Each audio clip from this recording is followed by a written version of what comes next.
আস্তিক। ইবলিস বলছে যে ইয়া রব্বি রব্বি, হে আমার রব, হে আমার প্রতিপালক। আল্লাহকে ইবলিস বলছে হে আমার প্রতিপালক, আনজিরনি, আমাকে অবকাশ দিন, ইলা ইয়াউম ইউবআসুন, কিয়ামত দিবস পর্যন্ত, বা যেদিন আপনি পুরো মানব জাতিকে উঠাবেন কবর থেকে, আবার ওই দিন পর্যন্ত আমাকে অবকাশ দিন।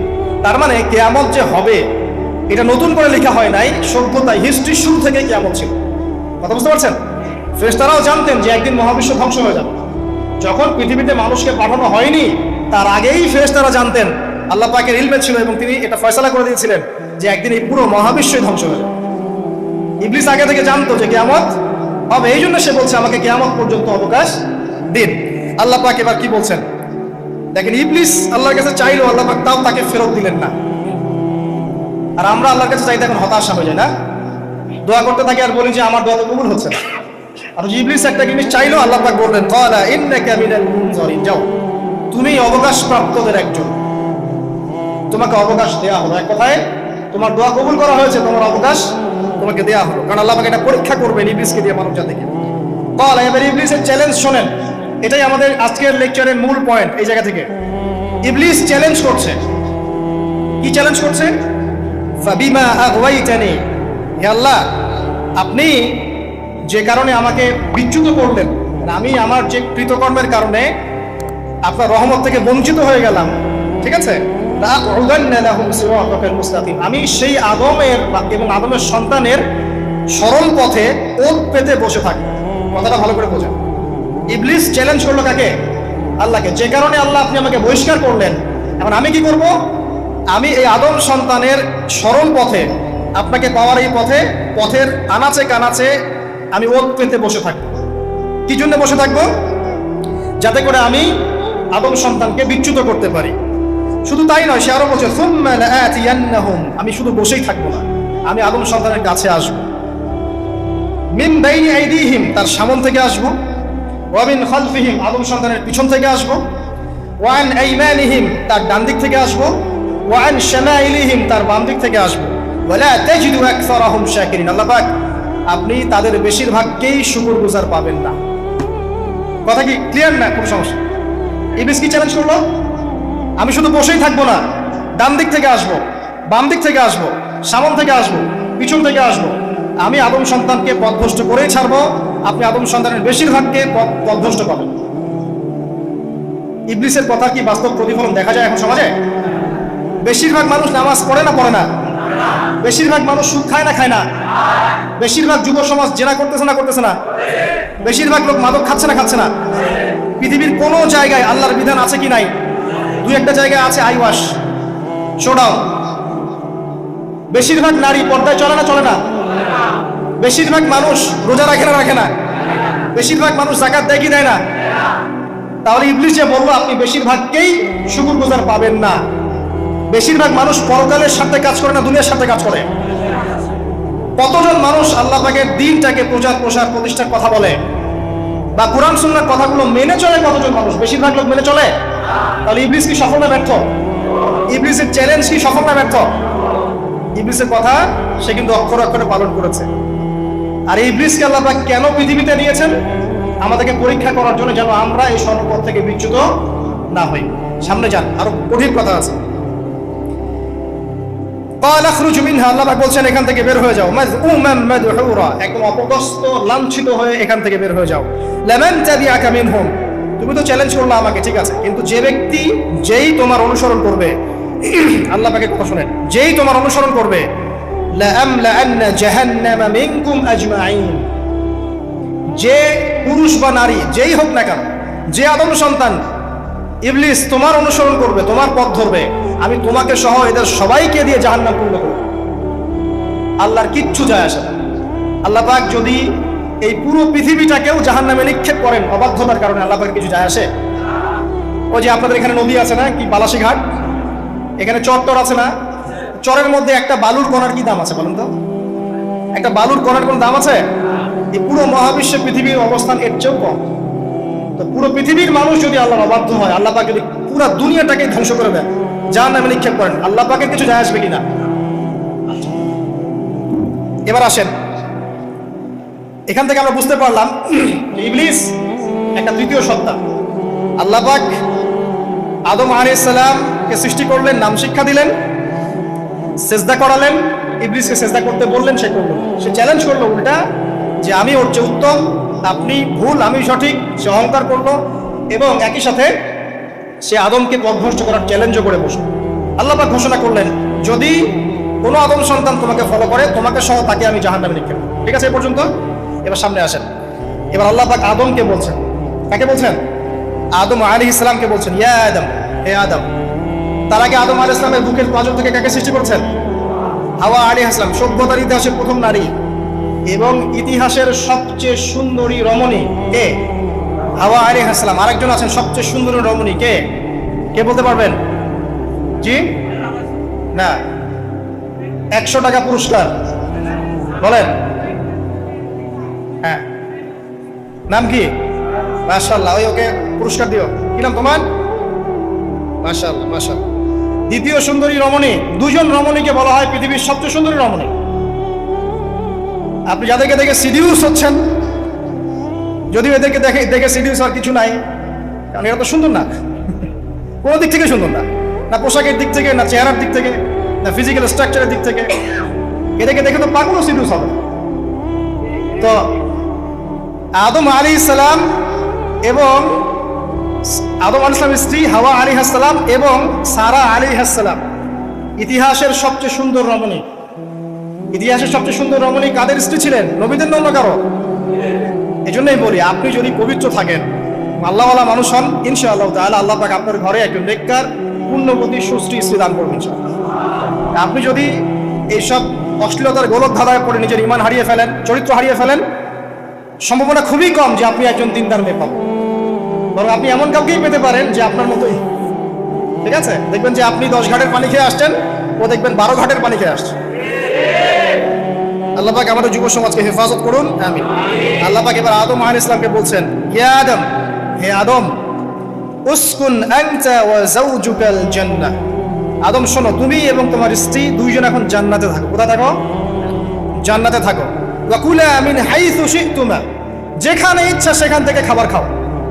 জান্নাতের নাজ নেয়ামতের কথা তো আপনারা শুনেছেন অনেক, আমি ওইগুলো বলতে যাচ্ছি না, সময় চলে যাবে। যা ইচ্ছা তাই পাবেন সেখানে, যা ইচ্ছা তাই। এমন একটা জায়গা যেটা কখনো কোনো চোখ দেখে নাই, কোনো কান শোনেও নাই। চোখ না দেখলেও, কান না শুনলেও মানুষ মনে মনে অনেক কিছু কল্পনা করে না, এটা কল্পনাও করার সুযোগ নাই। এত উন্নত মানের একটা জায়গা। তোমরা দুজন এখানে থাকো, জান্নাতের যে কোনো জায়গায় যাও, খাওয়া দাওয়া করো, কোনো সমস্যা নেই। কিন্তু ওয়ালা তাকরাবা হাদিহিশ শাজারা, মানে কি, এই যে গাছটা আছে, এই গাছের কাছে যেও। একটা শর্ত খালি দিলাম, গাছের কাছে যেও না। গাছের নাম কি এগুলো আমাদের আলোচনার বিষয় না। বিষয়টা হচ্ছে আল্লাহ পাকের আদেশটা কি। গাছটা আম গাছ হতে পারে, জাম গাছ হতে পারে, কদু গাছ হতে পারে, যে কোনো গাছ হতে পারে। এটা নিয়ে আমাদের কোনো মাথা ব্যথা নাই। মাথা ব্যথা হচ্ছে আল্লাহ পাকের আদেশ, এই গাছের কাছে যেও না, বাস যেও। আচ্ছা, ফাতাকুনা মিনাজ জালিমিন, যদি চলে যাও তোমরা দুজন এখানে, তাহলে তোমরা দুজন কিন্তু জালেম হয়ে যাবে। আল্লাহ পাকের হুকুম অবাধ্য করলে মানুষ কি হয়ে যায়? জালেম হয়। এই জন্য আমরা দোয়ায় বলি, আল্লাহুম্মা ইন্নী যালামতু নাফসি, বলি না? হে আল্লাহ, আমি আমার নফসের উপর জুলুম করেছি। রব্বানা যালামনা আনফুসানা, বলি না? আল্লাহ, আমরা আমাদের উপর জুলুম করেছি। তো আমরা যখন পাপ করি, মানে আমরা জুলুম করে ফেলেছি। তো তোমরা দুজন এই গাছের কাছে যেও না, যদি যাও তাহলে জুলুম করে ফেলবে এবং জালেম হয়ে যাবে। এবার ইবলিস তো আর বসে নাই, সে তো চ্যালেঞ্জ করেছে, করে নাই? আচ্ছা, এবার ইবলিস কি করছে? ফাওয়াসওয়াসা লাহুমা শাইতান, এবং ইবলিস এবার এদের দুজনকে ওয়াসওয়াসা প্রদান করতে শুরু করলো। ইবলিস কি করলো? ওয়াসওয়াসা প্রদান করতে শুরু করলো। ওয়াসওয়াসাটা এমন ছিল যে, হাল আদুল্লুকা আলা শাজারাতিল খুলদি ওয়া মুলকিন লা ইয়াবলা। ইবলিস এসে আদম এবং হাওয়া আলাইহিস সালাম তাদেরকে উস্কে দিতে লাগলো যে, আমি কি তোমাদেরকে এমন কোনো গাছের কথা বলবো যেই গাছের ফল খেলে তোমরা চিরস্থায়ী হয়ে যাবে, কখনো মরবে না, এবং এমন রাজত্ব পাবে যে রাজত্বের কোনো ভয় নাই। ইবলিসের টোপটা কি দেখলেন? চিরস্থায়িত্বের টোপ এবং কিসের টোপ? রাজত্বের টোপ। এটা সূরা তাহার মধ্যে আছে। অন্য সূরায় আছে যে, আমি কি বলে দিব এমন গাছের কথা যে গাছের ফল খেলে তোমরা ফেরেশতা হয়ে যাবে, কখনো মরবে না। তাহলে চিরস্থায়িত্বের টোপ এবং এই যে কিসের? রাজত্বের এই যে টোপ, এই দুইটা হচ্ছে মানুষকে আল্লাহর পথ থেকে ডিসিভ করার একটা মানদণ্ড। কথা বুঝতে পারছেন? এই পৃথিবীতে যত মানুষ পথভ্রষ্ট হয়ে গেছে জন্য হয়েছে অনেকেই, আর অনেকে চিরস্থায়িত্বের জন্য হয়েছে। ফেরাউন নমরুদ চিরস্থায়িত্বের লোভে পড়ে পথভ্রষ্ট হয়নি, আর ওই সময় থেকে শুরু করে এখনকার বিশ্বে যারা ক্ষমতাধর, এরা কি ক্ষমতার দাপটে পথভ্রষ্ট হচ্ছে না? এই দুটো হচ্ছে মানুষকে পথভ্রষ্ট করার মাধ্যম। ইবলিস খুব ভালো করেই জানতো, একটা কথা বলি নাই, যখন আদম আলাইহিস সালামকে তৈরি করে রাখা হয়েছে, সৃষ্টি করে রাখা হয়েছে, ইবলিস এর চারপাশে রাউন্ড দিচ্ছিল, তাওয়াফ করছিল, তাওয়াফ। এবং মানব শরীরের এবং মানব মস্তিষ্কের, মনের, মননের দুর্বল পয়েন্টগুলো সে ফাইন্ড আউট করছিল। কারণ সে কিন্তু অনেক জ্ঞানী ছিল, সে কিন্তু প্রচণ্ড জ্ঞানী ছিল। এখনো কিন্তু সে প্রচণ্ড জ্ঞানী এবং তার অভিজ্ঞতা ঝুলি এখন অনেক বেশি, তাই না? ওর বয়স হয়ে গেছে না, এখন প্রচুর বয়স। তো তাওয়াফ করে করে সে মানুষের দুর্বল জায়গাগুলো ফাইন্ড আউট করেছে। একটা হচ্ছে পেট, একটা প্রবৃত্তি, একটা হচ্ছে নারীর প্রতি আসক্তি, ঠিক আছে, একটা ক্ষমতার লোভ, একটা চিরস্থায়িত্বের লোভ। এগুলো হচ্ছে মানুষের দুর্বল জায়গা। ইবলিস এগুলো ফাইন্ড আউট করে ওইভাবে চাল দিয়েছে। কথা বুঝতে পারছেন? একটু খেয়াল করে দেখেন, এখনকার বিশ্বে যত অন্যায় হচ্ছে ম্যাক্সিমাম পাপ হচ্ছে পেটের কারণে। পেট। সুদ খায় কেন? পেটের কারণে। ঘুষ খায় কেন? পেটের কারণে। ইভেন যে এখন জেনা করছে ওদেরকে তখন যৌনকর্মী বলতে হয়, তাই না? সম্মান দিয়ে কথা বলতে হয়। তো যৌনকর্মী যারা, তারাও দেখবেন পেটের কারণেই করছে, পেটের কারণে। তারপর দেখবেন মানুষের সম্পদ আত্মসাৎ, ওই যে ছেলে মেয়ে বাল বাচ্চার জন্য। পেট মানে মূল জিনিসটা কি? পেট। এবং চিরস্থায়িত্ব, ক্ষমতার দাপট আর প্রবৃত্তির দাসত্ব, এগুলো হচ্ছে মানুষের সবচেয়ে দুর্বল পয়েন্ট। দেখবেন ম্যাক্সিমাম পাপ হচ্ছে মেয়েদের কারণে। মেয়েদের কারণে না? মেয়ের পিছনে। মেয়ের পিছনে আপনি চলে গেছেন, এখানে আত্মহত্যা করছে কেউ, কেউ এখানে আপনার জেনা করছে, কেউ ধর্ষণ করছে, কেউ পরকে লিপ্ত হচ্ছে। মানে মেয়েরই কোনো পাপ। যে বলে না, দুইটা পাপ যাকে পেয়ে গেছে তার লাইফটা ক্র্যাশড। একটা হচ্ছে মেয়ে, একটা হচ্ছে টাকা। অর্থ সম্পদের লালসা যার মধ্যে পেয়ে বসেছে, এর জীবন শেষ। আর যার মেয়ের নেশা আছে, মেয়ের নেশা যার মধ্যে আছে, এর জীবন শেষ। একে আপনি হেদায়েতের পথে আনতে পারবেন না ইল্লা মাশাআল্লাহ, আল্লাহ পাক যদি না চান। আসেন, আর ইবলিস তাওয়াফ করছিল এবং সে কিন্তু টোপ দিল, চিরস্থায়িত্বের টোপ দিল। এবং কিসের টোপ দিল? ফেরেশতা হয়ে যাবে, অমর হয়ে যাবে। এবার আমাদের পিতামাতা আদম এবং হাওয়া আলাইহিস সালাম, তারা কিন্তু ফল খেয়ে ফেললেন। আর এটা এমন নয় একবার ওয়াসওয়াসা দিয়েছে বাস খেয়ে ফেলেছেন, এমন নয়। কন্টিনিউয়াসলি সেই কাজটা করেছে। একটা মানুষ যখন জেনা করে, ইবলিস কি একবার এসে বললেই কেউ জেনা করে ফেলে? আস্তে আস্তে কিন্তু মানুষ জেনার পথে যায়।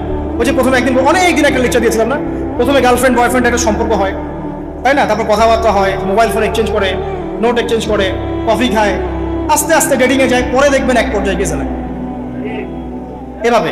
আর যারা ধর্ষক, এতে ডাইরেক্ট অ্যাকশন, এত সময় নাই, ডাইরেক্ট। তো ইবলিস প্রতিটা পাপ মানুষকে ধাপে ধাপে করায়।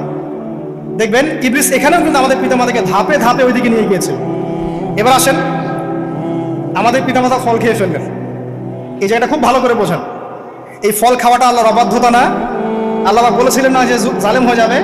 আল্লাহ অবাধ্য বলেন। অবাধ্যতার ফলাফলটা কি হলো এবার শোনেন। আমরা সবাই জানি অবাধ্যতার ফলাফল কি? আল্লাহ পাক জান্নাত থেকে নামিয়ে দিয়েছেন, তাই তো? এর আগে আরেকটা ফলাফল হয়েছে। এই ফলাফলের সাথে আমাদের বর্তমান সময়কার যে ইস্যুটা চলছে, পোশাক, নারী, সংস্কৃতি, হাবিজাবি, হ্যাঁ, বেহায়াপনা, বেলাল্লাপনা, এই ইস্যুটা এখানে জড়িত। এটা আমারও বুঝতে এবং খুঁজে পেতে সময় লেগেছে। আমরা সবাই পড়েছি স্টুডেন্ট লাইফে, আদম এবং হাওয়া আলাইহিস সালাম আদেশ লঙ্ঘন করেছেন, সাথে সাথে আল্লাহ পাক জান্নাত থেকে কি করেছেন?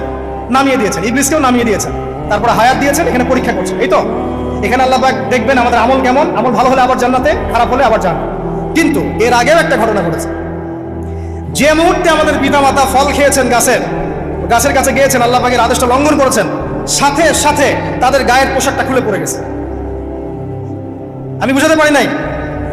পুরো মহাবিশ্বের প্রথম লজ্জা, প্রথম অপমান, প্রথম শাস্তি, ঠিক আছে, আল্লাহর অবাধ্যতার প্রথম পরিণাম, লজ্জাহীন ভাবে গা থেকে কাপড় খসে পড়ে যাওয়া, ন্যাংটা হয়ে যাওয়া। ন্যাংটা বাংলা ভাষায় বুঝতে পারছেন? প্রথম শাস্তি, প্রথম অবাধ্যতা এবং প্রথম অবাধ্যতার পরিণতি পুরো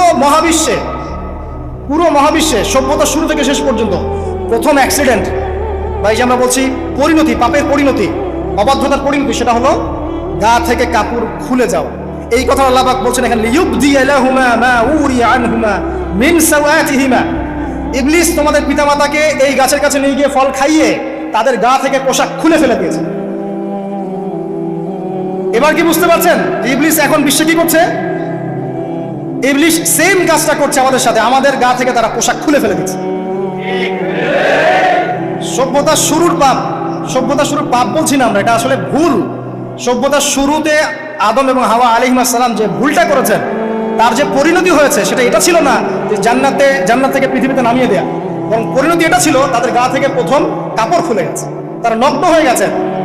ইবলিস সর্বপ্রথম আমাদের বাবা মাকে নগ্ন করেছে প্রলোভন দিয়ে, ক্ষমতার প্রলোভন, চিরস্থায়িত্বের প্রলোভন দিয়ে। আজকের বিশ্বেও কি ইবলিসের দোসররা সেম কাজটা করছে না? আজকের বিশ্বেও কি ইবলিসের মানুষরূপী এই দোসরগুলা সেম কাজটাই করছে না?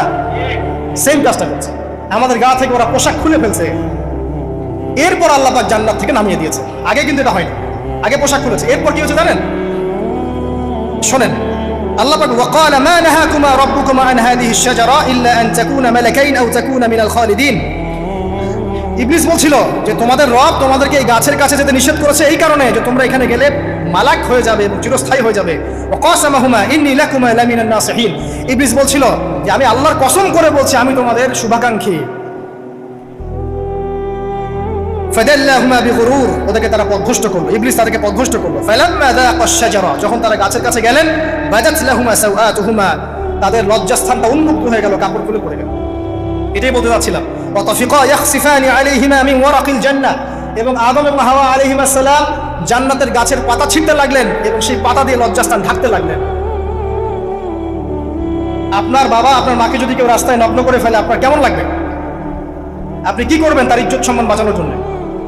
আমাদের পিতা মাতাকে ইবলিস জান্নাতে নগ্ন করে দিয়েছিল, এবং আমাদের পিতা মাতা জান্নাতের পাতাগুলো ছিঁড়ে ছিঁড়ে লজ্জাস্থানকে আবৃত করতে শুরু করল। ওয়ানাদাহুমা রাব্বুহুমা, এবং আল্লাহ পাক বলেন এবার আল্লাহ পাক তাদের দুজনকে ডাকলেন, ডেকে বললেন আলাম আনহাকুমা আন তিলকুমা শাজারা, হে আদম এবং হাওয়া তোমাদের দুজনকে কি আমি বলি নাই যে এই গাছের কাছে যাবে না? ওয়া আকুল লাকুমা ইন্নাশ শাইতানা লাকুমা আদুউম মুবিন, আমি কি তোমাদেরকে বলি নাই নিশ্চয়ই শয়তান তোমাদের স্পষ্ট প্রকাশ্য শত্রু? ক্বালা, এবার তারা তাদের ভুল বুঝতে পারলেন। আল্লাহ পাকের কত দয়া মানুষের প্রতি দেখেন। ইবলিসও আল্লাহর অবাধ্য ছিল, আল্লাহ পাক তাকে বহিষ্কার করে কাফের বানিয়ে দিয়েছেন, চিরস্থায়ী লানত করেছেন। আমাদের পিতামাতাও ভুল করেছেন, বাট আল্লাহ পাক তাদেরকে চিরস্থায়ী জাহান্নামী করেন নাই। আল্লাহ পাক তাদেরকে দয়া পরবশ হয়ে ক্ষমা করে দিয়েছেন। শুধু তাই নয়, আল্লাহ পাক এত মহব্বত করেন আদম সন্তানকে যে তওবা করার যে কালিমাটা, সেই কালিমাটাও আল্লাহ পাক আদম এবং হাওয়াকে শিখিয়ে দিয়েছেন। সুবহানাল্লাহ, কোন কালিমা দিয়ে তওবা করব, কি করব, এটাও তারা বুঝতে পারছিলেন না। আল্লাহ পাক শিখিয়ে দিয়েছেন। ক্বালা, তারা বলল রব্বানা, হে আমাদের প্রতিপালক, যালামনা আনফুসানা, আমরা আমাদের উপর জুলুম করেছি, নফসের উপরে। ওয়া ইল্লাম তাগফির লানা ওয়া তারহামনা লানাকুনান্না মিনাল খাসিরিন। এই দোয়াটা করলেন আমাদের পিতামাতা, আল্লাহ পাক মাফ করলেন। কিন্তু মাফ করার পরে আর জান্নাতে থাকা হলো? এই পৃথিবীতে নামিয়ে দেওয়া। পৃথিবীতে নামিয়ে দেওয়ার পরে একটা হায়াত দেওয়া হলো, কারো 50, 60, 70, 100, 200, 500, 1000 ইত্যাদি। এবং আল্লাহর পক্ষ থেকে ঐশী গ্রন্থ পাঠানো হলো, কখনো তাওরাত, কখনো জাবুর, কখনো ইনজিল ইত্যাদি, কখনো কোরআন। শর্ত দেওয়া হলো যারা আল্লাহ পাকের ঐশী গ্রন্থগুলো মেনে চলবে তারা ইনশাআল্লাহ আবার মৃত্যুর পর সেই জান্নাতে ফিরে যাবে যেখান থেকে তারা বহিষ্কৃত হয়েছে। আর যে বা যারাই আল্লাহ পাকের এই আয়াত, নিদর্শন এবং ঐশী গ্রন্থগুলোকে অস্বীকার করবে, এটাকে মিথ্যা প্রতিপন্ন করবে, আল্লাহ পাক এদের সবাইকে জাহান্নাম পূর্ণ করবে ইনশাআল্লাহ। আল্লাহ পাক এটাও বলেছেন যে আল্লাহ পাক ওয়ালাকাদ যারানা লি জাহান্নামা কাসীরাম মিনাল জিন্নি ওয়াল ইনস, আল্লাহ পাক বহু মানুষ আর জিনকে দিয়ে জাহান্নাম পূর্ণ করবেন। কারণ এই দুই জাতিকে পাঠানো হয়েছিল পৃথিবীতে শুধু আল্লাহর ইবাদত করার জন্য। ওমা খালাকুল জিন্না ওয়াল ইনসা ইল্লা লিয়াবুদুন, এরা সেটা করে নাই। এই কারণে আল্লাহ পাক হাদিসের মধ্যে জানিয়েছেন প্রতি 1000-999 জন মানুষকে আল্লাহ পাক জাহান্নামে পাঠাবেন, তবে বেশিরভাগ জান্নাতি হবে এই উম্মতে মুহাম্মাদের মধ্যে। এবার শোনেন, আমাদের পিতামাতার এই পরিণতির পর আল্লাহ পাক যখন আমাদেরকে পৃথিবীতে পাঠালেন, আল্লাহ পাক আমাদেরকে নগ্ন করে পৃথিবীতে রাখেন নাই। সুবহানাল্লাহ, আল্লাহ পাক আসমান থেকে লিবাস পাঠিয়েছেন। এই যে সমাজ বিজ্ঞানের বইগুলোতে লেখা আছে না, মানুষ আগে নগ্ন ছিল, গাছের ছালপাতা পরে থাকতো, তারপরে বন্যপ্রাণী শিকার করতো, গুহায় গুহায় থাকতো। বোগাস, মিথ্যা, বাজে কথা, একদম টোটাল মিথ্যা কথাই। আল্লাহ রাব্বুল আলামিন সভ্যতা শুরু করেছেন নবী দ্বারা, সভ্যতা শেষও করবেন নবী দ্বারা। প্রত্যেক যুগে যুগে সভ্যতার ধারক এবং বাহক ছিলেন নবীগণ। আর আদম আলাইহিস সালাম পৃথিবীতে আসার পর নগ্ন হয়ে থাকেন নাই। আল্লাহ পাক আসমান থেকে লেবাস পাঠিয়েছিলেন। সুবহানাল্লাহ, আল্লাহ পাক আমাদেরকে নগ্ন করে রাখেন নাই। এবার দেখেন আল্লাহ পাক কি বলছেন, ইয়া বানি আদম, আচ্ছা আসেন, ইয়া বানি আদম, হে বনু আদম, কাদেরকে বলছেন? আমাদেরকে। قد أنزلنا عليكم لباسا يواري سوآتكم وريشا, হে বনু আদম, আমি তোমাদেরকে নগ্ন ছেড়ে দিচ্ছি না, আমি তোমাদের জন্য লেবাস আর পোশাক পাঠাচ্ছি, যেই পোশাক দিয়ে তোমরা তোমাদের লজ্জাস্থানকে আবৃত করবে এবং সৌন্দর্য বর্ধন করবে। এটা করছি না আমরা এখন? আচ্ছা, ওয়ালিবাসুত তাকওয়া যালিকা খায়র, আর তাকওয়ার লেবাস, তাকওয়ার পোশাকটা হচ্ছে সবচেয়ে উত্তম। যেমন দেখেন, আমাদের সতর কি এই নাভির উপর থেকে হাঁটু নিচ পর্যন্ত না? তাই বলি কি আমরা সবাই এভাবেই ঘুরি? এটা সর্বনিম্ন একটা স্কেল, তাই না? এর উপর আপনি জুব্বা পরছেন, পাগড়ি পরছেন, টুপি পরছেন, বা আপনি হয়তো আরো ঢিলাঢালা কোনো পোশাক পরছেন, এই পোশাকটাকে বলা হচ্ছে তাকওয়ার পোশাক। ওয়ালিবাসুত তাকওয়া যালিকা খায়র, এটা আরো উত্তম। একজন মেয়ের, অনেক আলেম বলছেন যে চোখ, এই চোখটুকু ঢেকে বের করে দেখা যাবে, বলছে না? অনেকে বলেছেন কিনা? কিন্তু এটাও যদি কেউ সামনে জিলবাব দিয়ে ঢেকে রাখে, তাহলে কি উত্তম নয়? পর্দার ক্ষেত্রে উত্তম নয়? তো লিবাসুত তাকওয়া যালিকা খায়র, তাকওয়ার যে পোশাক সেটা আরো উত্তম বেশি। নরমালি তো পোশাক দিয়েছি, তাকওয়ার পোশাক সবচেয়ে উত্তম বেশি। আল্লাহ পাকের একটা সতর্কবাণী শুনে নেবার, যালিকা মিন আয়াতিল্লাহ, এই পোশাকটা আল্লাহ পাকের নিদর্শন। পোশাকটা কি? আল্লাহ পাকের নিদর্শন। লাআল্লাকুম ইয়াযাক্কারুন, যাতে করে তোমরা স্মরণ করতে পারো। কি স্মরণ করবো? ওই যে আমাদের পিতামাতাকে নগ্ন করে দিয়েছে ইবলিস, এটা মনে রাখতে পারো তোমরা, এটা আল্লাহ পাকের নিদর্শন। ইয়া বানি আদম, হে বনু আদম, লা ইয়াফতিনান্নাকুমুশ শাইতান। এবার শোনেন, আল্লাহ পাক আমাদেরকে বলছেন, হে বনু আদম, লা ইয়াফতিনান্নাকুমুশ শাইতান, শয়তান যেন আবার তোমাদেরকে ফিতনায় ফেলতে না পারে। পৃথিবীতে তোমরা থাকবে, শয়তানের বহু দোসর তোমাদের সামনে থাকবে, ডানে বামে, যে ডান থেকে আসবে, বাম থেকে আসবে, হ্যাঁ, সামন পিছন থেকে আসবে, মিডিয়ার মধ্যে দিয়ে তোমাদের ঘরে ঘরে ঢুকে যাবে শয়তানের দোসর। লা ইয়াফতিনান্নাকুমুশ শাইতান, শয়তানের দোসররা যেন তোমাদেরকে ফিতনায় ফেলতে না পারে। কে বলছেন? আল্লাহ পাক বলছেন। কিরকম ফিতনা? কামা আখরাজা আবাওয়াইকুম মিনাল জান্নাহ, ঠিক যেভাবে শয়তান তোমাদের পিতামাতাকে জান্নাত থেকে বের করে দিয়েছিল, ওই রকম ফিতনায় যেন ফেলতে না পারে। ঠিক আছে? ওয়ায়ানজিউ আনহুমা লিবাসাহুমা, এবং শয়তান তোমাদের পিতামাতার লেবাস খুলে ফেলেছিল, নগ্ন করে দিয়েছিল, নগ্নতা, বেহায়াপনা, অশ্লীলতা শিখিয়েছিল, ওইদিকে ধাবিত করতে চেয়েছিল। শয়তানের দোসররা যেন এটা করতে তোমাদের সাথে না পারে, সতর্ক থাকবে। লিউরিয়াহুমা সাওআতিহিমা, যাতে করে তোমাদের লজ্জাস্থানটা উন্মুক্ত হয়ে যায়। ইন্নাহু ইয়ারাকুম, নিশ্চয় শয়তান তোমাদের সবাইকে দেখতে পায়। হুয়া ওয়া কাবিলুহু, সে এবং তার পুরো কবিলার লোকজন, মিন হাইসু লা তারাউনাহুম, এমন জায়গা থেকে যে জায়গা তোমরা দেখতে পারো। আর শয়তান এবং তার অনুসারী যারা আছে, মানুষ আর জিন, তারা তোমাদেরকে দেখতে পারে এমন জায়গা থেকে যা তোমরা দেখো না। আমরা যারা এই বিশ্বে আছি, আমরা সবাই এখন খেলার পুতুলের মতো খেলছি।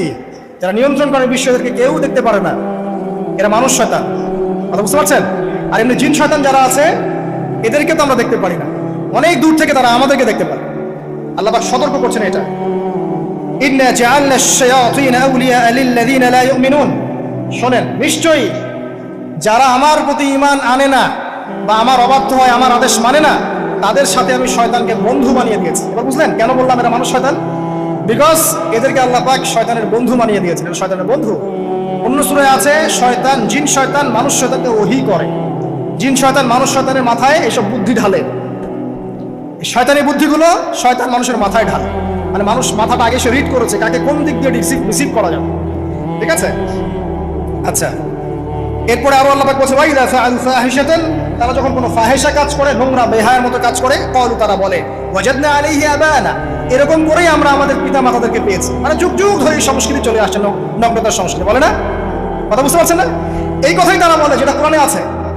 আল্লাহ পাক বলছেন, ক্বালু ওয়াজাদনা আলাইহি আবানা, তারা বলে আমাদের পিতৃপুরুষদেরকে আমরা হাজার বছর থেকে দেখেছি এইভাবেই ড্রেস আপ, এমনি ব্লাউজ ছাড়া শাড়ি পরতে দেখেছি, আমরা এমনি দেখেছি পেট বের করে চলতে, এমনি দেখেছি এই শর্ট কামিজ পরে চলতে, নগ্ন হয়ে চলতে। এখন তো বিকিনি সংস্কৃতি আসলে, এবং এটা মুভমেন্ট চলছে, মানে মানুষের দেহ থেকে কাপড় খুলে ফেলার মুভমেন্ট, আন্দোলন শুরু হচ্ছে। ঠিক আছে? এবং দোহাই হচ্ছে আমরা হাজার বছর থেকে এমনিই চলছে। এই যে আল্লাহ পাক বলছেন, ক্বালু ওয়াজাদনা আলাইহি আবানা, আমরা এর উপরে আমাদের পিতা মাতাদেরকে পেয়েছি। ওয়াল্লাহু আমারানা বিহা, এরা আরো বলে আল্লাহ আমাদেরকে এই আদেশ করেছেন। নাউযুবিল্লাহ। আল্লাহ বলছেন, আল্লাহ পাকের আদেশ কি? কুল ইন্নাল্লাহা লা ইয়া'মুরু বিল ফাহশা, নিঃসন্দেহে আল্লাহ পাক কোনো ফাহেশা কাজের আদেশ করতেই পারেন না। পারেন? নিঃসন্দেহে আল্লাহ পাক কোনো ফাহেশা, বেলাল্লাহপনা, বেহায়ার মতো কোনো আদেশ, বেহায়াপনার কোনো কাজের আদেশ করতে পারেন না। আচ্ছা, কুলুনা আলাল্লাহি মা লা তা'লামুন, তোমরা কি আল্লাহ সম্পর্কে এমন কথা বলছো যেই কথা তোমরা জানো না? এই পর্যন্ত থাক। এবার আসেন বাস্তবতায় আসেন। এতটুকু যে আমরা হিস্ট্রির সূচনার কথাগুলো বললাম, এখানে আপনারা কিন্তু প্রথম একটা দলিল পেলেন মানুষের দেহ থেকে পোশাক খুলে ফেলে। এরপর আমি পুরো কোরআনটা ঘাটার চেষ্টা করেছি। আদম আলাইহিস সালাম থেকে শুরু করে মুহাম্মদ সাল্লাল্লাহু আলাইহি ওয়াসাল্লাম পর্যন্ত হাজার হাজার শতাব্দী চলে গেছে, তাই নাই? হাজার হাজার বছর চলে গেছে, বহু জাতি এসেছে, বহু জাতি চলেও গেছে। আমরা কি প্রথম জাতি নাকি? এর আগে কত জাতি পৃথিবীতে এসেছে, চলেও গেছে, গেছে না? আচ্ছা, কোরআন ঘেটে ঘেটে ক্লান্ত হয়ে যাওয়ার পর আমরা এমন কোন জাতি পাচ্ছি না যাদের কথা আল্লাহ পাক বলেছেন যে আমি তাদেরকে ধ্বংস করেছি অশ্লীলতার কারণে বা এই আপনার বেলাল্লাপনার কারণে বা ফাহেসা কাজের কারণে। সরাসরি এই একটা কারণ দেখে আল্লাহ পাক কোনো কওমকে ধ্বংস করেছেন খুব রেয়ার, খুঁজে পাওয়া যাচ্ছে না। শুধু 3টা জায়গা বের করতে পেরেছি। কয়টা জায়গা? 3টা। 1 নম্বর দেখেন, আদম আলাইহিস সালাম পরে নূহ আলাইহিস সালাম না, এই জাতিটাকে আল্লাহ পাক ধ্বংস করেছেন না? এই ধ্বংসটাকে আল্লাহ পাক এই বেপরদামির কারণে করেছেন, অশ্লীলতার কারণে করেছেন, পোশাকের অপসংস্কৃতির কারণে করেছেন, করেন না, শিরকের কারণে করেছেন। কি কারণে? শিরক। আল্লাহ পাক সবাইকে ডুবিয়ে মেরেছেন, কিন্তু ওরা যে নগ্ন পোশাক পরে রাস্তাঘাটে চলাফেরা করতো এই কথাটা কিন্তু আল্লাহ পাক বলেন। তার মানে ওদের পাপ এটা ছিল না। এরপর ইব্রাহিম আলাইহিস সালামের কওম কি এই কারণে ধ্বংস হয়েছে? অশ্লীলতার কারণে ধ্বংস হয়েছে? বেহায়াপনার কারণে ধ্বংস হয়েছে? নগ্নতার সংস্কৃতির অপচর্চার কারণে ধ্বংস হয়েছে? না। শিরকের কারণে। আদ জাতি এই কারণে? না। সামুদ জাতি এই কারণে? না। একটা জাতি পাওয়া যায়, তার নাম কওমে লূত। কি নাম? কওমে লূত। এই লূত কওম ছিল সমকামী, তারা মেয়েদের সাথে বিবাহ বন্ধনে আবদ্ধ হতো না, বরং ছেলেদের ছেলে ছেলে জেনা করতো না। এই একটা জাতি পাচ্ছি ইতিহাসে যারা অশ্লীলতার কারণে, ফাহেসা কাজের কারণে, সমকামিতার কারণে, নোংরামির কারণে আল্লাহ পাক পুরো উপরে উঠিয়ে নিচে নামিয়ে ধসিয়ে দিয়েছে। এই একটা জাতি পেলাম। আরেকটা জাতি পাওয়া যায়, তার নাম হচ্ছে বানু ইসরাইল। কি নাম? বানু ইসরাইল। আল্লাহ রাসূল সাল্লাল্লাহু আলাইহি ওয়াসাল্লাম বলছেন যে তোমরা দুনিয়া থেকে বেঁচে থাকো এবং নারীর ফিতনা থেকে বেঁচে থাকো। কারণ বানু ইসরাইল মানে মুসা আলাইহিস সালামের যে কওম ছিল, এই কওমের মধ্যে প্রথম ফিতনা দেখা দিয়েছিল মেয়েদের ব্যাপারে। এই একটা পেলাম যে মেয়েদের কারণে, বেহায়াপনার কারণে, অশ্লীল পোশাকের কারণে, নগ্নতার কারণে একটা সভ্যতাকে আল্লাহ পাক শাস্তি দিয়েছে। দুটো পাওয়া গেল, ঠিক আছে? 1 2, একটা লূত, একটা হচ্ছে বানু ইসরাইল, ঠিক আছে? আর একটা পাওয়া যায় এটা জোর করে, সেটা হলো নবী মুহাম্মদ সাল্লাল্লাহু আলাইহি ওয়াসাল্লাম নবী হওয়ার ঠিক আগের সময়টা, যেটাকে আমরা কি বলি আইয়ামে জাহেলিয়াত। ওই সময়ে মেয়েদের জিনাটা ব্যাপক ছিল, ব্যভিচারটা ব্যাপক ছিল, পরকীয়াও ছিল, বৈবাহিক তেমন কোনো অধিকার ছিল না। এমনও হতো যে একটা মেয়ের সাথে 8-10 জন পুরুষ সহবাস করতো, করার পরে সেই মেয়ে যখন গর্ভবতী হতো, তার বাচ্চা প্রসব করার পর সেই মেয়ে 10 জনকে ডেকে দাঁড় করাতো, দাঁড় করিয়ে বলতো যে অমুকে হচ্ছে আমার এই বাচ্চার বাপ, তারপরে এর সাথে বিয়ে হতো। চিন্তা করতে পারেন? তো নারীদের যে বৈষয়িক অধিকার, ধর্মীয় অধিকার, আপনার পোশাকের অধিকার, শালীনতার অধিকার, সম্পত্তির অধিকার, এগুলো ছিল না ওই সময়। এই একটা সভ্যতা পাওয়া যাচ্ছে, তাহলে 3টা আমরা বের করতে পারলাম। কথা ঠিক আছে? আচ্ছা, এবার আসেন এই 3টা সভ্যতার পর নবী সাল্লাল্লাহু আলাইহি ওয়াসাল্লাম যখন নবী হলেন, তখন তিনি সমস্ত অশ্লীলতার শেকড়টাকে উপরে ফেলে দিলেন। সভ্যতার ইতিহাস থেকে শুরু করে আমরা যত জাতির ধ্বংস দেখছি, এই ধ্বংসগুলো শিরকের কারণে হয়েছে, কুফরির কারণে হয়েছে, অবাধ্যতার কারণে হয়েছে। মাত্র কয়েকটা জাতির ক্ষেত্রে অশ্লীলতা, বেহায়াপনা, আপনার ফাহেসা কাজ, এগুলোর রিজন দেখানো হয়েছে। তো এ থেকে একটা বিষয় প্রমাণ করা যায়, এই কথাটা ভালো করে বোঝেন। এ থেকে একটা বিষয় প্রমাণ করা যায় যে যত সভ্যতা ধ্বংস হয়ে গেছে, ওই সভ্যতার মানুষরা আর যাই করুক না কেন, তাদের পোশাক আশাক ঠিকঠাক ছিল। কথা বুঝতে পারছেন না? যত সভ্যতা ধ্বংস হয়ে গেছে, আদ, সামুদ, নূহ, ফিরআউন, ঠিক আছে, যত সভ্যতা ধ্বংস হয়ে গেছে, তাদের আর যত পাপী থাক, হয়তো কেউ অহংকারী ছিল, কেউ কুফরি করেছে, কেউ শিরিক করেছে, হ্যাঁ, কেউ সন্তানদেরকে হত্যা করেছে, কেউ মানুষ হত্যা করেছে, কেউ জুলুম করেছে, কেউ অহংকার করেছে ইত্যাদি, কিন্তু তাদের পোশাক আশাক শতাব্দীর পর শতাব্দী ঠিকঠাকই ছিল। এটা নিয়ে আল্লাহ পাক কোরআনে খুব বেশি কথা বলেন। তার মানে বোঝা যায় যে এটা রিমার্কেবল কোনো কথা বলার বিষয় ছিল না, আল্লাহ পাক বলেন। অর্থাৎ যুগ যুগ ধরে মানুষের শালীনতার পোশাকটা ঠিকই ছিল, কারণ মানুষ জানতো যে তাদের পিতামাতাকে আল্লাহ পাক, তাদের পিতামাতাকে ইবলিস নগ্ন করে দিয়েছিল জান্নাতে। এই কথাটা মানুষের মাথার মধ্যে ছিলই, এবং বিভিন্ন ধর্মগ্রন্থে এটার অস্তিত্ব আছে। আপনি শুধু ইসলাম না, অন্য যে কোনো ধর্মগ্রন্থ ঘাটেন, হিন্দু ধর্মগ্রন্থ ঘাটেন, সেখানে দেখবেন বলা হচ্ছে যেন মেয়েরা পর্দায় থাকে। দেখেন, পরে দেখেন বেদের মধ্যে এটা আছে, আমি গতকালকেও স্টাডি করছি। এবং খ্রিস্টান ধর্মগ্রন্থ পড়েন, সেখানে দেখবেন লেখা আছে, ওদের যে ওল্ড নিউ টেস্টামেন্টে আছে, দেখবেন যে যারা মাথার চুল দেখিয়ে বেড়ায় তাদের শাস্তির কথা বলা হয় যে চুল যেন কেটে দেওয়া। ওদের ধর্মগ্রন্থে আছে। যারা জিউস, যারা পুরো বিশ্ব মুসলিমদেরকে অত্যাচার করে থাকে, এদের ধর্মগ্রন্থ পর্যন্ত আছে যে যখন ইসহাক আসছিলেন, একজন নারী জিজ্ঞাসা করলেন কে আসছেন, তার ভৃত্য বললেন যে আমার প্রভু আসছেন। তখন তিনি নেমে নিজে একটা ঢিলাঢালা পোশাক করলেন, তারপর সামনে গেলেন। শুধুমাত্র ইসলাম ধর্মে নয়, যত ধর্ম চলে গেছে পৃথিবীতে, সমস্ত ধর্মের মধ্যেই নারীদের শালীন পোশাকের কথাটা বর্ণিত আছে এখন পর্যন্ত। তার মানে যারা এখন অশালীন বিষয়ের দিকে মানুষকে ধাবিত করতে চায়, এদের আসলে কোনো ধর্ম নাই। ধর্মের সাথে এদের কোনো সম্পর্ক আসলে না। আর আমরা কিন্তু কথা বলছি ধর্মের বেসিসে, হোক সেটা হিন্দুইজম বা খ্রিস্টানিজম বা জিউডিজম বা ইসলাম, আমরা ধর্মের বেসে কথা বলছি। এখন যদি কেউ বলে ধর্মতাত্ত্বিক কথাবার্তা দিয়ে এসবে দলিল দিবেন না, তাহলে তার সাথে একটা ডিবেট হবে আল্লাহ আছেন কি নাই। যদি আমরা ডিবেটে জয়লাভ করি হ্যাঁ আল্লাহ বলে একজন আছেন, তাহলে আল্লাহ পাকের বিধান কোনটা, এখন চলমান সর্বশেষ বিধান কোনটা, এটাতে আসতে হবে ডিবেট। ডিবেট 1 আল্লাহ আছে কি নাই, ডিবেট 2 আল্লাহ পাকের সর্বশেষ ধর্মগ্রন্থ কোনটা। এই তো এই দুইটাতে আমরা যদি জয়লাভ করি, এবং ইনশাআল্লাহ আমরা সেটা করবো, এটাতে আমাদের কেউ ঠেকাতে পারবেন ইনশাআল্লাহ, এটাই সত্য, তাহলে মানুষের উপর ওয়াজিব হয়ে যাবে এটার উপর আমল করা। এখন আমরা এর বেসিসে দেখবো কোনটা ঠিক কোনটা বেঠিক, তাই না, কোনটা সত্য কোনটা মিথ্যা, কোনটা ন্যায় কোনটাও নয়, তখন আমরা এর বেসিসে দেখবো, অন্য কোনো ভিত্তির বেসিসে দেখবো। এখানে চেতনা, যুগ যুগ ধরে চলে আসা সংস্কৃতি, আমাদের বাপদাদা দোহাই, এইসব ইস্যু আনা যাবে না। বেস হবে কি কোরআন এবং সুন্নাহ এবং অন্যান্য ধর্মগ্রন্থগুলো, যদি ওটাতে রাজি থাকে ওটাতেও, কারণ প্রত্যেকটা ধর্মগ্রন্থেই বলা আছে শালীনতার কথা, লম্বা ঢিলাঢালা পোশাকের কথা, হোক সেটা হিন্দুইজম বা খ্রিস্টানিজম বা জুডিজম। পড়ে দেখেন, না থাকলে আমার কাছে আসে, প্রতিটা ধর্মগ্রন্থে এটা কথা লেখা আছে। এবার আসেন, সর্বশ্রেষ্ঠ নবী মুহাম্মদ সাল্লাল্লাহু আলাইহি ওয়াসাল্লাম যখন নবী হন, আরবের ওই চিত্রটা জেনা, ব্যভিচার, পরকীয়া, অশ্লীলতা, এটাকে সমূলে উপড়ে ফেলে দেন 23 বছরের মধ্যে। 23 বছরের নববী জীবনের পরে সেখানে কোনো জেনা আছে, কোনো বেপরদামি আছে, কোনো ব্যভিচার আছে, কোনো সুদ আছে, কোনো শিরক আছে, কোনো মাদক আছে, যেগুলো আছে খুবই অল্প, যেটা আছে সেটা কি খুবই অল্প, এটা কিন্তু ধরা যায় না। 2-1টা অ্যাক্সিডেন্ট হতেই পারে। সাহাবীদের যুগেও নামাজ পড়তে গিয়ে কোনো একজন দেখা গেছে অ্যাক্সিডেন্ট হয়ে গেছে, জেনা হয়ে গেছে, এটা তো রেয়ার ঘটনা। এক্সেপশনাল সামথিং কি এক্সাম্পল হতে পারে? যেটা কমন সেটা হচ্ছে এক্সাম্পল।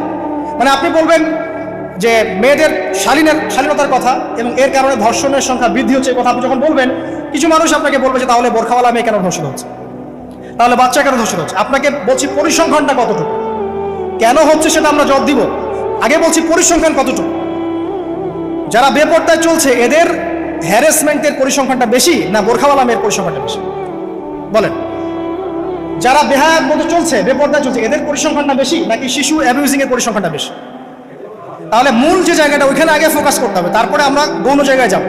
এবং এই জায়গাটাতে আমরা দলিল বা প্রমাণ হিসেবে পেশ করব মানুষের রুচিবোধের পরিবর্তন, মানসিকতার পরিবর্তন এবং পাশবিক একটা প্রবৃত্তির দাসত্ব। এটা কিভাবে হচ্ছে? এটা পর্নোগ্রাফির কারণে হচ্ছে, এটা পর্নোগ্রাফির কারণে হচ্ছে, মিডিয়ার কারণে হচ্ছে, অবাধ ফ্রি মিক্সিং এর কারণে হচ্ছে, যৌন সুশুরির কারণে হচ্ছে এবং যৌনতাকে সহজলভ্য করে দেওয়ার কারণে এই দুর্ঘটনাগুলো ঘটছে। আচ্ছা, আগে আমি আমার পয়েন্টে আসি। নবী সাল্লাল্লাহু আলাইহি ওয়াসাল্লাম যখন এটার শিকড়টা উপরে ফেলে দিলেন, তখন কিন্তু মক্কা, মদিনা, পুরো জাজিরাতুল আরবে আর কোনো বেহায়াপনার কোনো শিকড় থাকলো না। আল্লাহ পাক কিভাবে এটা করলেন? পুরো হিস্ট্রির ইতিহাস টেনে দিয়ে আল্লাহ পাক কয়েকটা আদেশ নাজিল করলেন। সেই আদেশটা কোরআন এবং সুন্নাহে আছে। আল্লাহ পাক প্রথমে ছেলেদেরকে বললেন, শোনো, সূরা নূর 30 নম্বর আয়াত, আল্লাহ পাক ছেলেদেরকে বললেন, তোমরা তোমাদের চোখ নিচু রাখো, এটা আমাদের দায়িত্ব। প্রত্যেকটা ছেলের দায়িত্ব, বেগানা মেয়েকে দেখলে চোখটা কি করবে? নিচু করবে। তাহলে আপনি সিডিউসড হবেন, এক কথায়। 2 নাম্বার, আল্লাহ পাক আমাদেরকে বললেন, তোমরা তোমাদের লজ্জাস্থানকে হেফাজত করো। কাদেরকে? আমাদেরকে, মানে ছেলেদেরকে। প্রথমে আল্লাহ পাক ছেলেদেরকে বললেন চোখ নিচু করে রাখো, লজ্জাস্থানে হেফাজত করো, ঠিক আছে। সূরা বানী ইসরাঈল আল্লাহ পাক বললেন, জেনার ধারের কাছেও যেও না, ধারের কাছেও যেও না। আল্লাহ পাক আরো বললেন, যদি কেউ জেনা করে ফেলে, সূরা নূরে, তাহলে তাকে 100টা বেত্রাঘাত করতে হবে। কয়টা? 100টা, এবং 1 বছরের জন্য তাকে বহিষ্কার করতে হবে। আল্লাহ পাক শাস্তিও দিলেন, শুধু তাত্ত্বিক বিধান দেন নাই, শাস্তিও দিয়েছেন। কারণ শুধু তাত্ত্বিক বিধান দিয়ে হবে? আমি যদি ওয়াজ করে বেড়াই, ভাই মদ খায় না, কোনো শাস্তি না অ্যাপ্লাই করি, তাহলে কি মদ ছাড়বে মানুষ? আমরা যদি বলি হত্যা করা মহাপাপ, দুর্নীতি করা মহাপাপ, মানুষ দুর্নীতি ছাড়বে না যতক্ষণ না শাস্তি নিশ্চিত করা যাচ্ছে। আল্লাহ পাক তাত্ত্বিক কথা শুধু বললেন না, শাস্তিও নিশ্চিত করলেন। তারপর আল্লাহ পাক আরো বললেন, যদি বিবাহিত কোনো ব্যক্তি ব্যভিচার করে, তাহলে তাকে রজম করতে হবে, মাটিতে পুঁতে তাকে পাথর নিক্ষেপ করে হত্যা করে, ঠিক আছে, শাস্তি। এরপরে দেখেন আল্লাহ পাক মেয়েদেরকে বলছেন, এবার মেয়েদেরকে বলছেন, তোমরা মূলত ঘরে থাকো, যদি বাইরের পরিবেশ তোমাদের অনুকূলে না থাকে, তোমরা ঘরে অবস্থান করো। ওয়াকারনা ফি বুয়ুতিকুন্না ওয়ালা তাবাররুজনা তাবাররুজাল জাহিলিয়াতিল উলা, তোমরা মূলত ঘরে থাকো। জাহিলি যুগে মেয়েরা যেভাবে নিজেদেরকে প্রদর্শন করে বেড়াতো, এই কাজটা তোমরা করো না। যদি করো তাহলে সমাজে বেহায়াপনা ফায়েশা বেড়ে যাবে, তোমরা নিজেরাই ক্ষতিগ্রস্ত হবে, যেটা ওরা হচ্ছে এখন। আচ্ছা, এরপর আল্লাহ পাক আরো বললেন, হে নবী, আপনি আপনার স্ত্রী এবং মুমিন নারীদেরকে বলেন তারা যদি বাহিরে যায় যেন জিলবাব দিয়ে তাদের পুরো বক্ষদেশটাকে ঢেকে নেয়। তাহলে পোশাকের সংস্কৃতির শেকড় কোত্থেকে শিখবো? আমি কোত্থেকে শিখবো? আল্লাহ পাক কর্তৃক নাজিলকৃত সর্বশেষ ঐশী গ্রন্থ থেকে শিখবো নাকি? যে বইয়ের মধ্যে কোনো ভুল নাই সেটাই তো আমার শেখার মাধ্যম হবে নাকি? নাকি যে দর্শনে হাজারটা ভুল সেটা শিখবো আমি? আল্লাহ পাক এখানে বলছেন মুমিন নারীদেরকে বলো বাইরে গেলে পরে তারা যেন জিলবাব দিয়ে কাপড় দিয়ে সুন্দর করে বক্ষদেশ সেগুলো ঢেকে রাখে। বোরখার কথা এখানে নাই শব্দে, ঠিক আছে? ঢেকে রাখা ঢিলে ঢালা পোশাকের কথা এসেছে। আচ্ছা আসেন, আল্লাহ পাক আরো বললেন যে তোমরা অমুক অমুক অমুক অমুক, যেমন আপনার বাবা, আপনার ভাই, আপনার এই যে সন্তান, এই যে মাহারাম যারা আছে এদের সামনে ছাড়া অন্যদের সামনে যখনই যাবে তোমরা কিন্তু হিজাব অবলম্বন। তা আল্লাহ পাক হিজাবের বিধান দিলেন, চক্ষু নিচু করতে বললেন, লজ্জাস্থানের হেফাজত করতে বললেন, এবং যদি এর পরেও কেউ ভুল করে ফেলে তাহলে আল্লাহ পাক শাস্তির কথা বললেন। আল্লাহ পাকের সিস্টেমটা সুন্দর হলো না? এই সিস্টেমটা নবী সাল্লাল্লাহু আলাইহি ওয়াসাল্লাম অ্যাপ্লাই করলেন, সমাজ থেকে সমস্ত জেনা ব্যভিচারের ভিত্তি উঠে চলে গেল। সুবহানাল্লাহ বলবেন না? এটা হলো অবস্থা। তারপর দেখেন আল্লাহ রাব্বুল আলামিন শুধু পর্দার কথা বলেই ক্ষান্ত হলেন না, কারণ একটা বিধান দিলেই মানুষের সবকিছু সলভ হবে না। আল্লাহ পাক এর পাশাপাশি আমাদেরকে 5 ওয়াক্ত নামাজ পড়তে বললেন, ঠিক আছে? নামাজ পড়লে মানুষ ভালো হবে, নৈতিকতা শিখবে, আল্লাহর সাথে ক্লোজ সম্পর্ক হবে। আল্লাহ পাক কোরআন তেলাওয়াত করতে বললেন, ঠিক আছে? কোরআন মেনে চলতে বললেন। আল্লাহ পাক আমাদেরকে আল্লাহর জিকির করতে বললেন, নবীর সুন্নাহ মতো চলতে বললেন। আল্লাহ রাব্বুল আলামিন আমাদেরকে আল্লাহর যত অবাধ্যতা আছে, কি সমস্যা? আচ্ছা যেতে চান, আমি যেটা বলতে চাচ্ছি যে আল্লাহ পাক শুধু পর্দার কথাগুলো বলেই একটা বিধান দিয়ে শেষ করে দিলেন না, কারণ শুধুমাত্র হিজাবের সাথেই পুরো সোসাইটির সমস্যাগুলো জড়িত না, এখানে আরো অনেক বিষয় আছে। যদি আপনি নৈতিকতা না শেখেন, একটা বোরখাওয়ালা মেয়েকে আপনি টিস করতে পারেন, ঠিক আছে? যদি আপনার মধ্যে আল্লাহর ভয় তাকওয়া না থাকে, আপনি কিন্তু একটা বাচ্চাকে ধর্ষণ করতে পারেন, সুযোগ পেলে আপনি করে ফেলবেন। আপনার মধ্যে আল্লাহর ভয় না থাকলে আপনি কিন্তু গোপনে জেনা করতে পারেন বা পর্ন দেখতে পারেন। তাই আল্লাহ পাক শুধু হিজাবের বিধানটা দিয়েই ক্ষান্ত হলেন না, আল্লাহ পাক আনুষঙ্গিক আর অনেক কথা বললেন যে তোমরা পবিত্র হও, বেশি বেশি আল্লাহর জিকির করো, 5 ওয়াক্ত সালাত নামাজে পড়ো, কোরআন তেলাওয়াত করো, নবীর সুন্নাহ মেনে চলো, দ্বীনি কাজে ব্যস্ত থাকো, সৎ কাজের আদেশ করো, অসৎ কাজে নিষেধ করো। মানে এই সবগুলো কাজ যখন একসাথে হবে, আপনার মনটা কি হবে? পবিত্র হবে। আপনার মনের মধ্যে আল্লাহর নূর চলে আসবে। আপনার মনে আল্লাহর নূর চলে আসবে, তখন এইসব অন্ধকার বা এই যে জাহিলিয়াতগুলো আপনার কাছে ভালো লাগবে। যখন আপনার ইন্টারনাল যে সোলটা আছে এটা যখন এনলাইটমেন্ট হবে আল্লাহর নূর দিয়ে, তখন আপনার কাছে এসব হারাম প্রিমিক্সিং, হারাম পরকিয়া, আপনার জেনা, আপনার ব্যভিচার, পর্ন, এগুলো বিভীষিকাময় মনে হবে, আপনার কাছে ভালো লাগবে।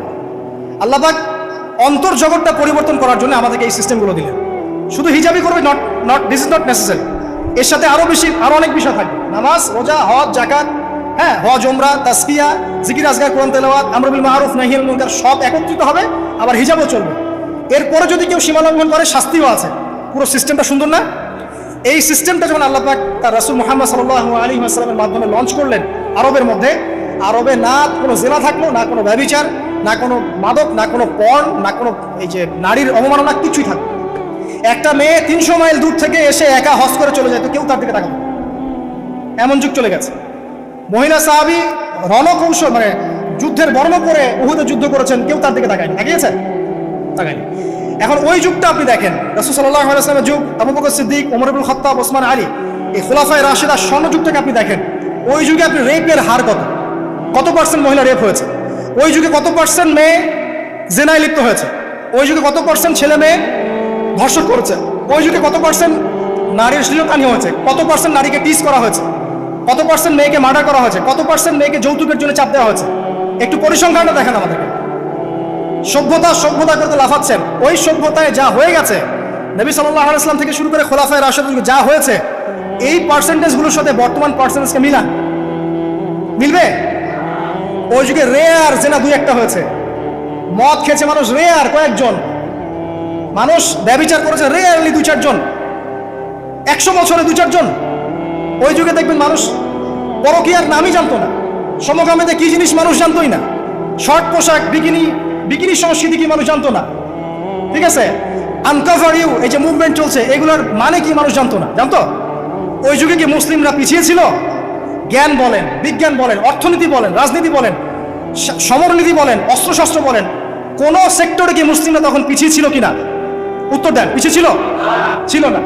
তাহলে স্বর্ণযুগ আমরা কোনটাকে বলবো?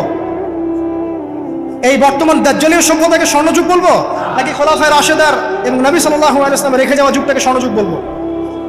তাহলে ওই যুগ যদি স্বর্ণযুগ হয়, তাহলে ওই যুগের সুন্নাহ এই যুগে অ্যাপ্লাই করতে হবে না? তাহলে ওই যুগের সমস্যা যেমন দূর হয়েছে, এই যুগের সমস্যা দূর হবে না?